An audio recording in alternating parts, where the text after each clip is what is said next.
26 লক্ষ ভারতীয় বাংলাদেশে এখানে কাজ করতে আসছে, তাদের ব্যাপারটাকে আপনারা কি এরকম এই সরকারে আসার পরে তাদের একটা অডিট পেয়েছে যে তাদের কত অংশ আসলে নামে কাজ করছে, কত অংশ বেনামে কাজ করছে, তারা টাকা কিভাবে পাঠাচ্ছেন বা তারা কিভাবে টাকা রোজগার করছেন বা কিভাবে চাকরি করছেন, সেই ব্যাপারটা কি একটু দেখা সম্ভব হয়েছে?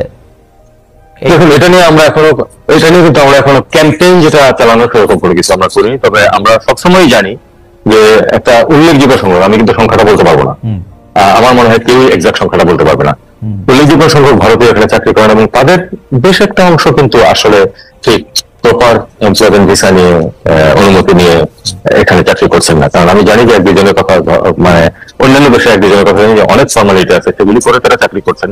অনেকেই টুরিস্ট ভিসা এসে তারপরে যেভাবেই হোক আগে পিছিয়ে করে কাজ করছেন। আর টাকা নিয়ে যাওয়া তো আপনি জানেন যে সমস্ত পৃথিবীতে এটা কোনো সমস্যা না, হুন্ডি আছে সমস্ত পৃথিবীতেই, হুন্ডির মাধ্যমে তারা টাকা নিয়ে যেতে পারেন, এটা তেমন কোনো ব্যাপার না। এটা ঘটছে। তবে আমরা অবশ্যই নীতিগতভাবে আমরা চাই যে ঠিক আছে, যেখানে আমাদের তাদের জন্য কর্মসংস্থানের সুযোগ আছে এবং আমাদের মার্কেটে যদি ডিমান্ড থেকে থাকে ওয়ার্ক মার্কেটে, জব মার্কেটে, তাহলে সেটা যদি তারা আসেন সেটা নিয়মের ভিতর দিয়ে আসতে হবে এবং work permit, proper work permit নিয়ে আসতে হবে। এটা নিয়ে এখনো কোনো ক্যাম্পেইন কিন্তু আমরা শুরু করিনি, তবে এ ধরনের একটা কথা প্রচলিত আছে।